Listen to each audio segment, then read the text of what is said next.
L'économie forestière Association Suisse a réalisé ce film avec le concours du Centre de compétences vidéo du Mont-sur-Lausanne. La prochaine tempête s'annonce avec certitude. Quand? Quel nom portera-t-elle? Nous ne le savons pas encore. Dans ce film, nous désirons tirer les leçons des expériences faites jusqu'ici. Il s'adresse d'une part aux autorités, entrepreneurs et chefs d'exploitation, donc aux décideurs, et d'autre part aux exécutants, soit les forestiers bûcherons, les machinistes et les ouvriers forestiers. Les tempêtes abattent les arbres selon leurs propres lois. Il en résulte des dangers que l'on ne rencontre pas lors de travaux de bûcheronnage ordinaires.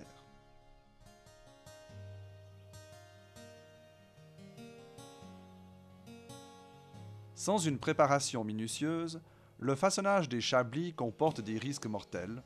C'est la raison pour laquelle les décideurs assument une énorme responsabilité.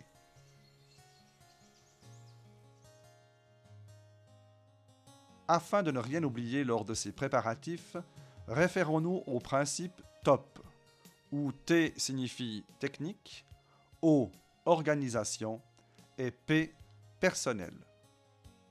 Commençons par le T, comme technique. Les images qui suivent donnent un aperçu succinct des méthodes de travail et de l'état de la technique. Elles montrent qu'il ne faut utiliser que des appareils et des outils dans un état irréprochable, ce qui semble aller de soi.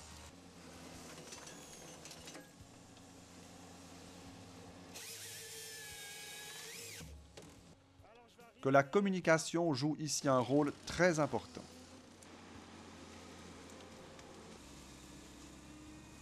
Que plus le degré de mécanisation est élevé, plus l'exploitation peut être conduite de manière sûre et rentable.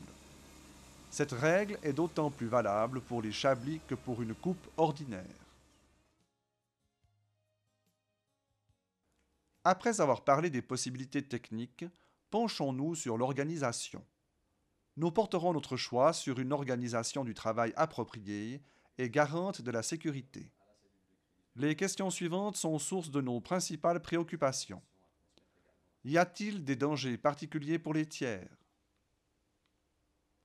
Des voies de communication, des lignes de chemin de fer ou des lignes électriques sont-elles menacées? Quelles mesures doivent être prises? Les capacités de façonnage, de débardage et d'entreposage concordent-elles? Le transport est-il assuré? Y a-t-il des abris pour les collaborateurs? L'ordre de travail a-t-il été stipulé par écrit? Les pauses sont-elles réglées? L'organisation en cas d'urgence est-elle claire pour toutes les personnes concernées? Les premiers secours sont-ils assurés?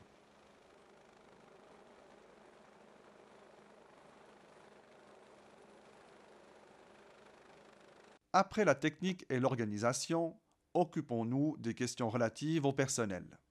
Disposons-nous d'un effectif suffisant pour exécuter le travail dans les délais?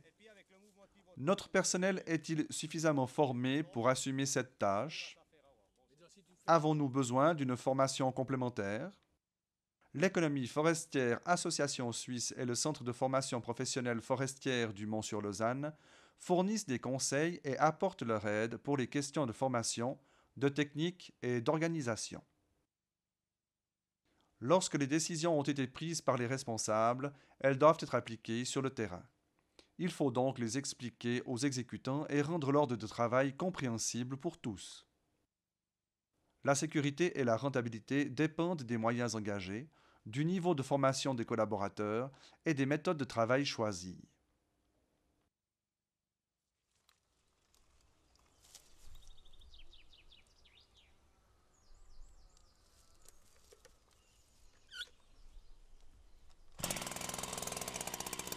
Stop! Concernant la technique, les séquences suivantes montrent pratiquement tous les moyens et méthodes qui ont fait leurs preuves lors de l'exploitation des bois renversés par l'auteur. Le treuil est certainement un moyen qui a fait ses preuves. Mais pour se préserver des dangers dus à des situations spéciales, on dispose aujourd'hui d'engins plus appropriés.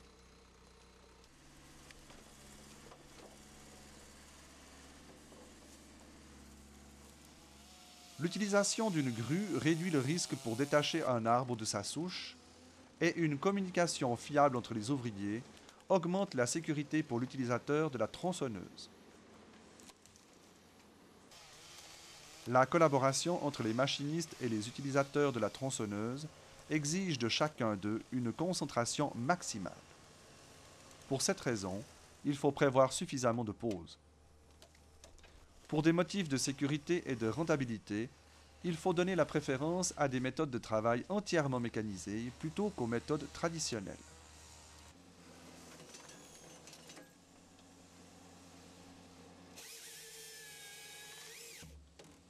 Une machine équipée d'un grappin permet de sécuriser les souches instables qui présentent des dangers.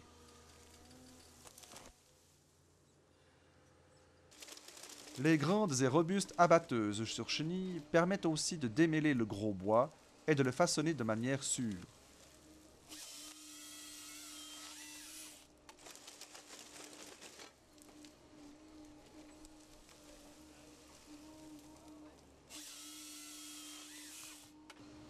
Des situations comme celle-ci présentent de gros risques pour l'utilisateur de la tronçonneuse. L'abatteuse résout le problème plus rapidement et bien plus sûrement.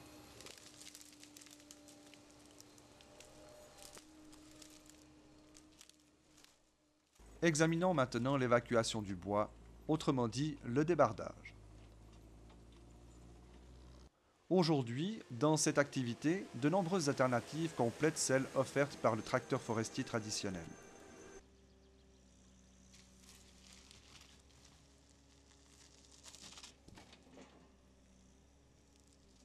Sur un terrain non praticable, le câble grue mobile rend de bons services. La règle suivante s'applique. Sur des terrains en pente, on n'exécute à la main que les travaux absolument nécessaires. Puis les arbres entiers sont treuillés jusqu'à la route forestière, où ils seront façonnés de façon plus sûre et plus rentable par des machines.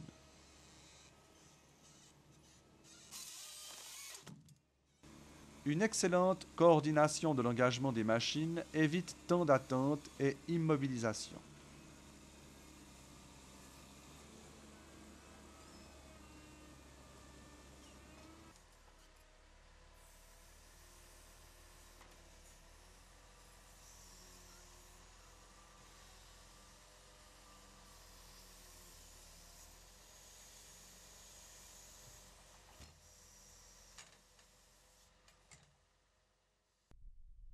En l'absence de desserte, l'engagement du câble grue à longue portée s'avère le plus rationnel.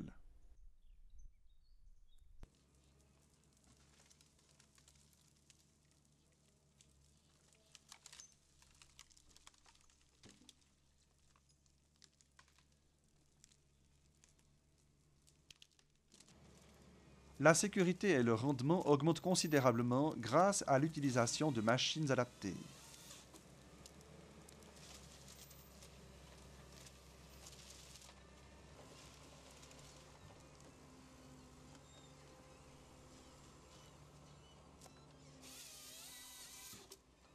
Le garde forestier rencontre souvent des difficultés dans l'importante tâche de coordination entre le propriétaire forestier, l'entrepreneur, l'acheteur et le transporteur.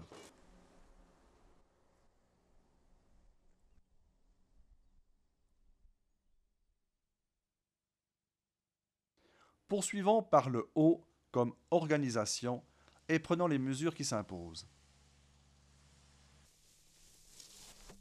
Les tiers, comme les randonneurs ou les enfants, peuvent être mis en danger par des troncs, des pierres et des souches en mouvement.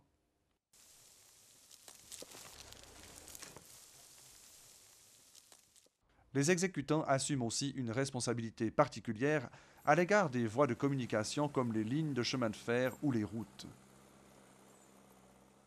Barrer les chemins et les routes est une mesure qui va de soi.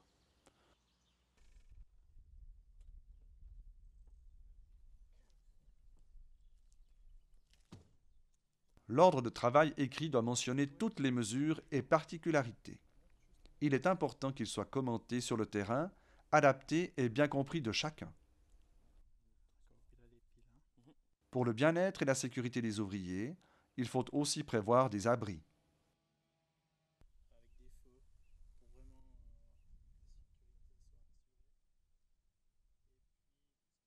Connaître et apprécier le niveau de formation et les connaissances spéciales de notre personnel sont les conditions spécifiques pour l'engager de façon sûre et rationnelle sur les chantiers. Les principes suivants s'appliquent aux travaux dans les Chablis. Travailler toujours dans le sens des bois renversés par la tempête et de la périphérie vers le centre de la zone concernée. Les dangers provenant d'en haut, arbres pliés, couronnes cassées et restées suspendues, ainsi que les arbres encroués doivent être prioritairement éliminés. Ensuite, les troncs couchés et sous tension seront séparés de leurs souches. En dernier lieu, on abattra les chandelles. À chaque fois que cela s'avère possible, le travail sera exécuté à l'aide de la grue ou du câble. Les troncs libérés seront aussitôt démêlés puis débardés et si possible façonnés à l'aide de la machine.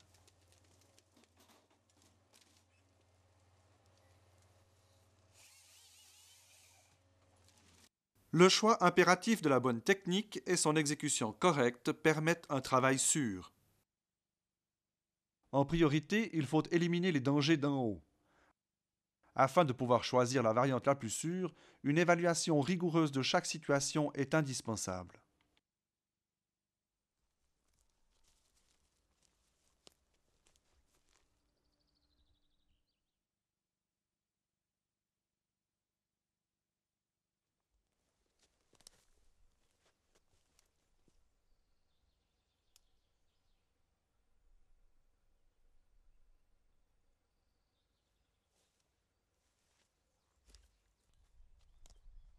L'engagement d'un treuil permettra de tourner cet arbre pour le mettre au sol.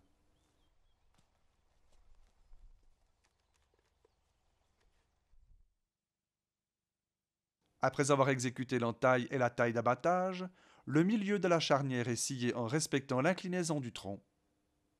Le câble de traction est fixé afin de permettre une rotation de l'arbre, puis tendu.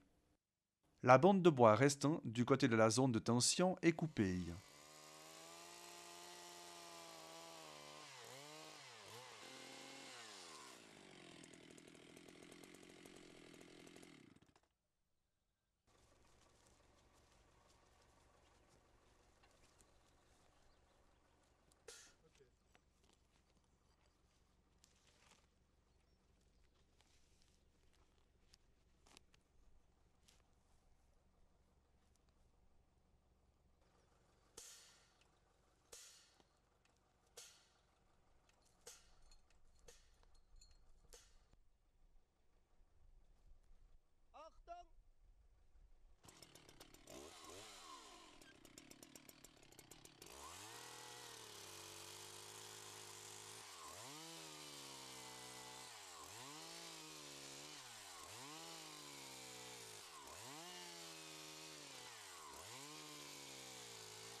Après s'être mis en lieu sûr, l'utilisateur de la tronçonneuse donne le signal afin de faire pivoter l'arbre.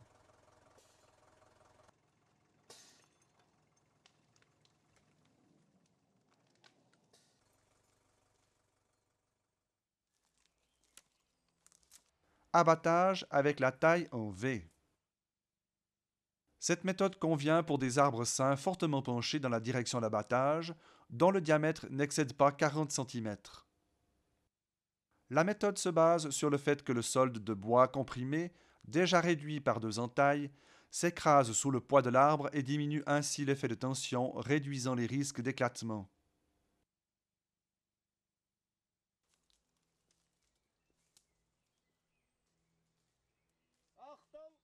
Les mesures de sécurité prises, nous exécutons deux entailles dans la zone de compression en respectant un rapport profondeur-hauteur de 1/2.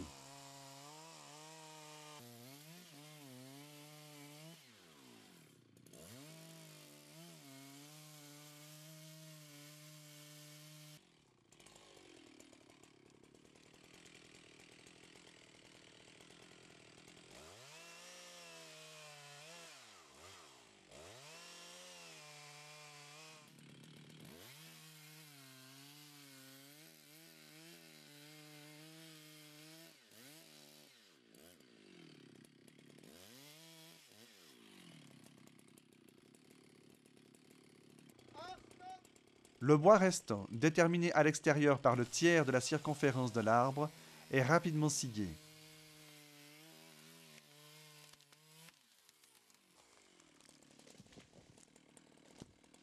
Le processus filmé au ralenti montre de manière saisissante l'efficacité de cette technique.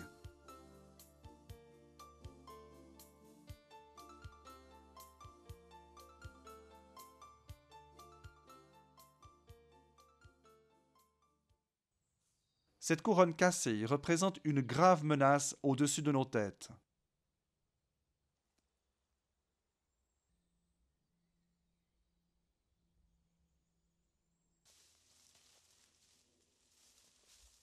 Après une évaluation précise de la situation, nous décidons de la mettre au sol avec le treuil.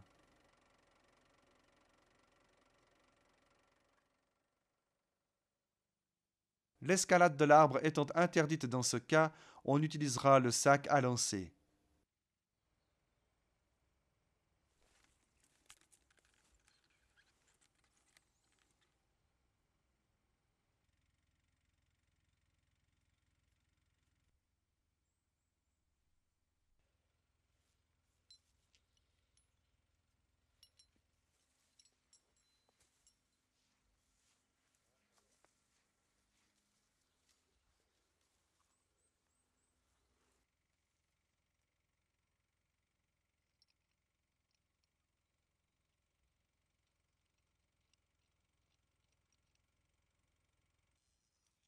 Dès que le câble du treuil est fixé, nous tirons au sol la couronne cassée en respectant les distances de sécurité.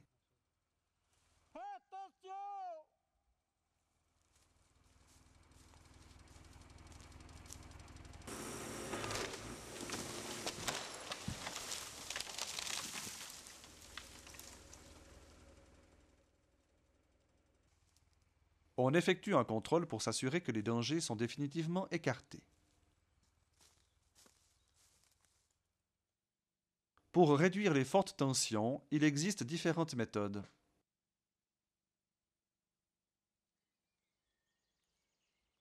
Nous observons ici la taille en V appliquée pour une taille de débitage. Elle convient pour des tailles de débitage sous tension extrême où les zones de tension et de compression ne sont pas clairement identifiables.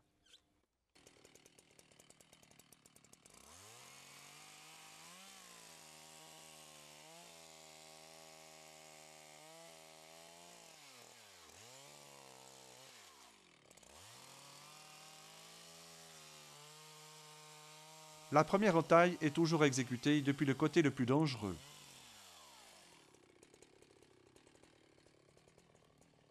On peut ensuite effectuer la deuxième entaille et la taille de débitage depuis le côté le plus sûr.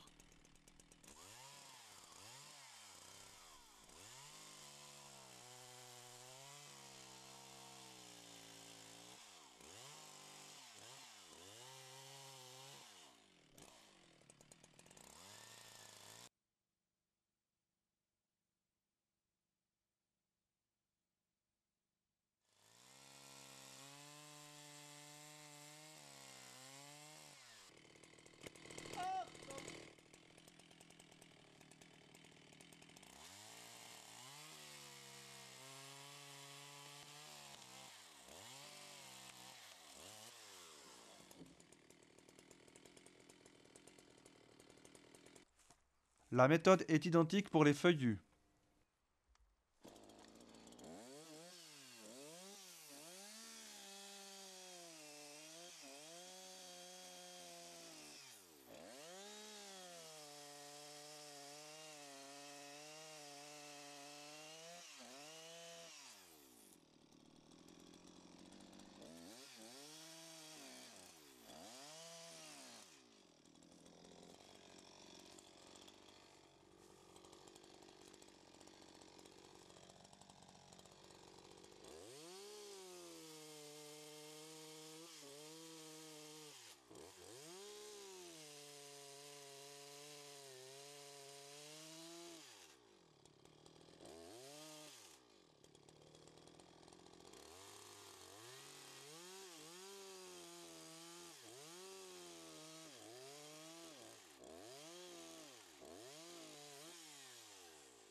Le processus filmé au ralenti permet de bien suivre la diminution progressive de la tension.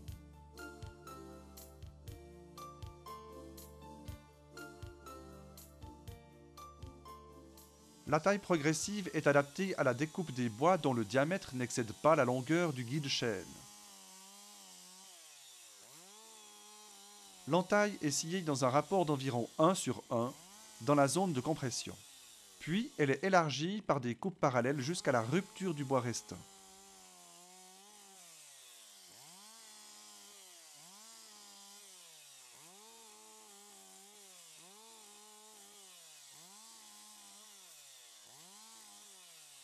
La diminution progressive de la tension est facilement observable.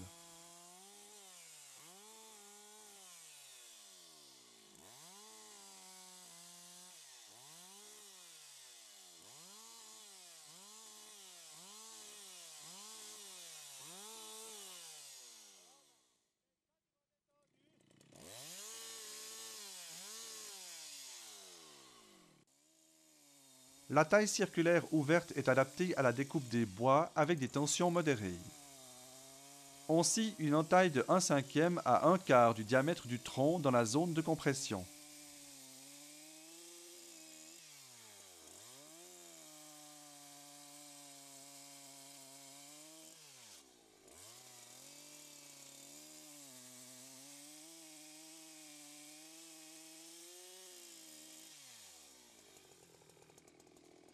On scie ensuite les côtés.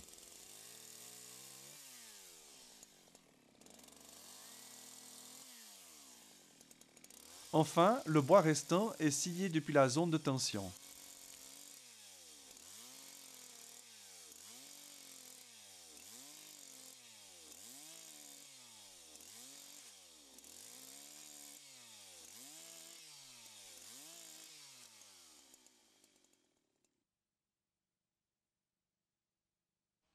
L'arbre couché est examiné minutieusement.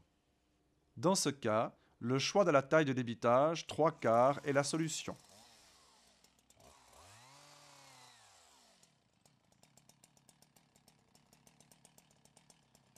Dans l'impossibilité de débiter à la souche, nous exécutons la taille de débitage après avoir mesuré une longueur de billon.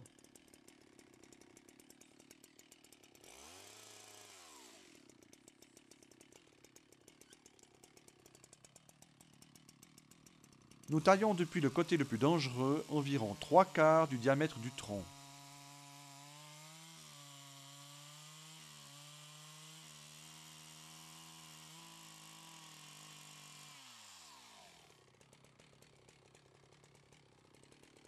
Ensuite, depuis la position la plus sûre, nous scions le bois restant dans un angle de 45 degrés. On empêche ainsi le coincement du guide-chaîne.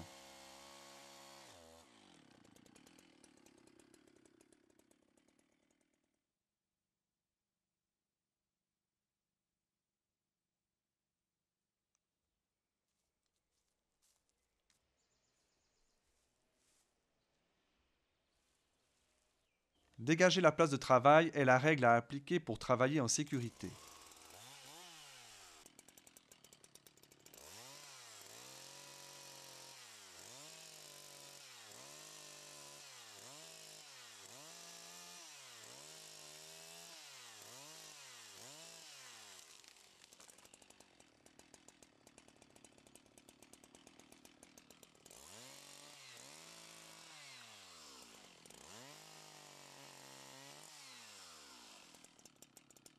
Avant d'exécuter des tailles de débitage sous tension, il faut analyser les 6 points suivants.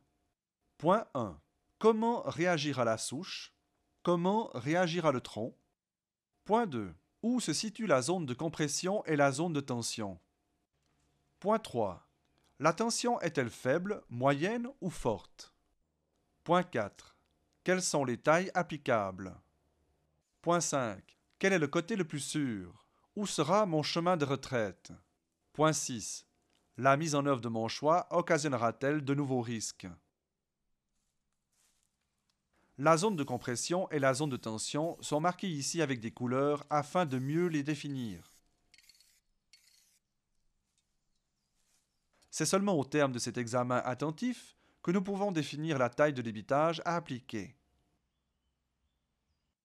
Dans le cas présent, le choix s'est porté sur la taille circulaire ouverte. Une entaille est exécutée dans la zone de compression. Ensuite, on scie les côtés et le bois sous tension depuis la position la plus sûre.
S'il subsiste un doute ou des ambiguïtés à propos de la direction que prendra la souche, elle doit être assurée. Afin que le câble ne s'enfonce pas dans la souche, nous plaçons un rondin. Puis nous choisissons la technique de débitage la plus appropriée à cette nouvelle situation.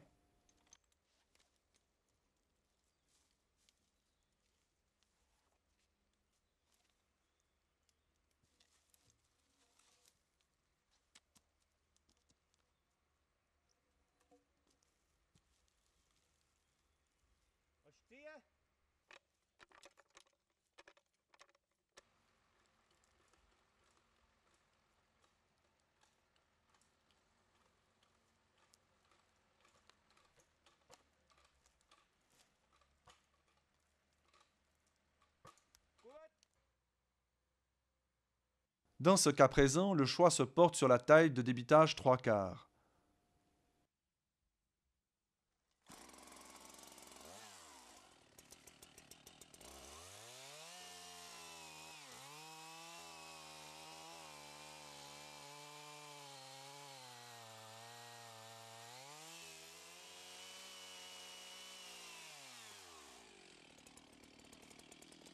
Il faut déterminer une nouvelle fois où se situe l'emplacement le plus sûr. Le travail sera terminé depuis là.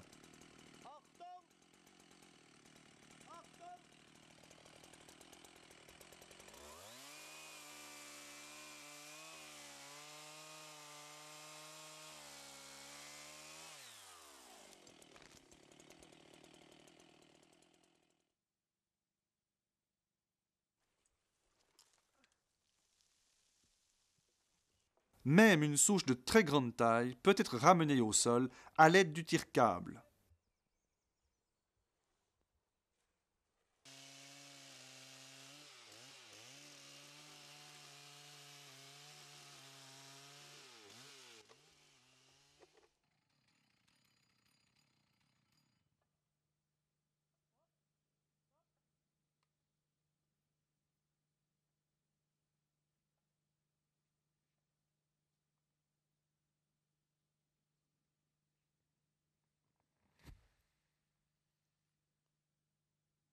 Si la souche ne peut pas être assurée, la taille de débitage doit être exécutée à une longueur de billon. Elle reste ainsi en appui.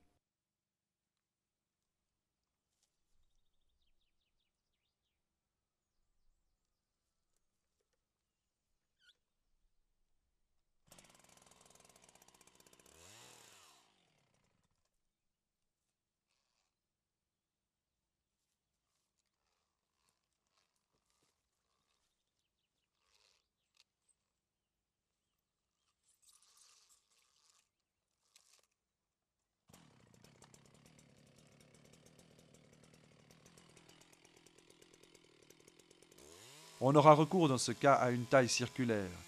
On commence dans la zone de compression. Ensuite, on scie le côté dangereux.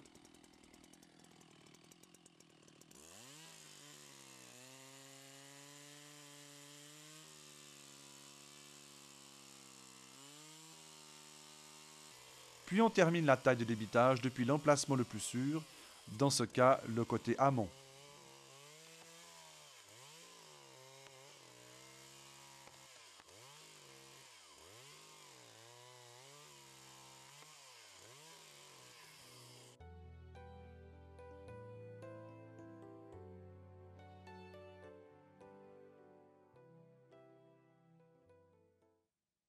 L'absence de couronne attribue aux chandelles des caractéristiques d'abattage différentes de celles des arbres entiers.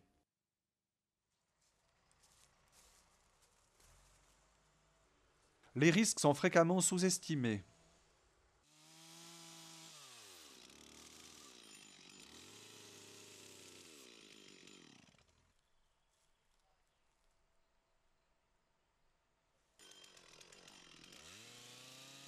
Pour abattre les chandelles de façon sûre, on pratique l'entaille profonde combinée avec la taille en cœur.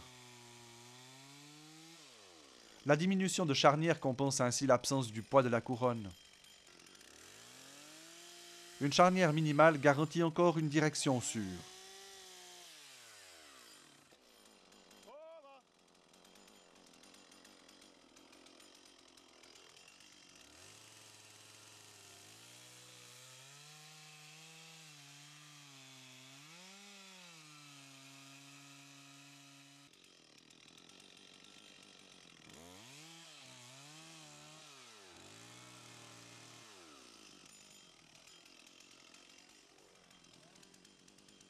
Cette méthode allège le travail avec le coin.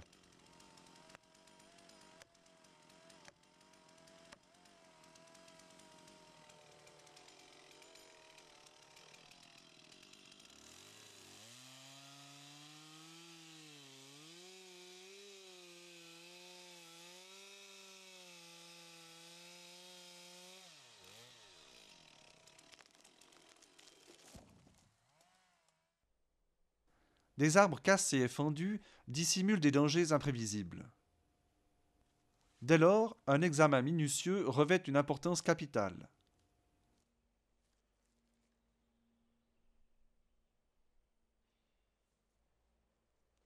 L'installation du serre-tronc diminue les risques pour l'utilisateur de la tronçonneuse. Il est installé avant d'exécuter l'entaille de direction.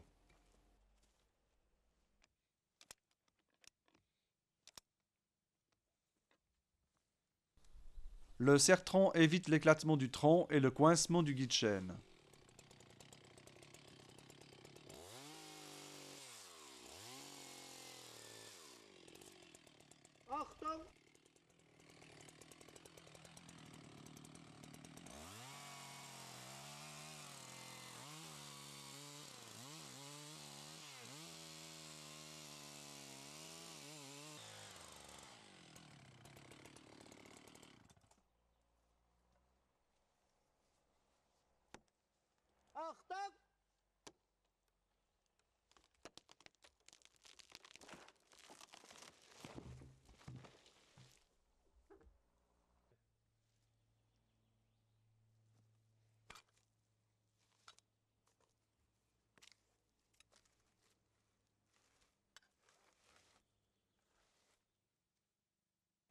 Récapitulons.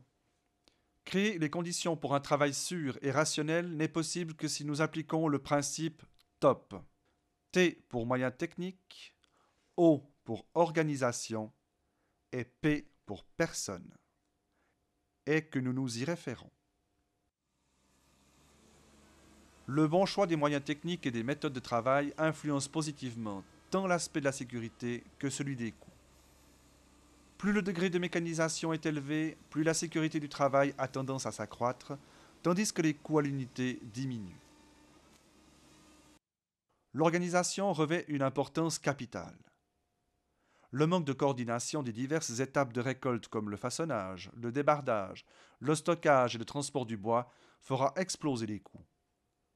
Les erreurs d'appréciation au niveau décisionnel ne peuvent plus être rattrapées. Grâce à une planification précise, nous évitons les temps morts.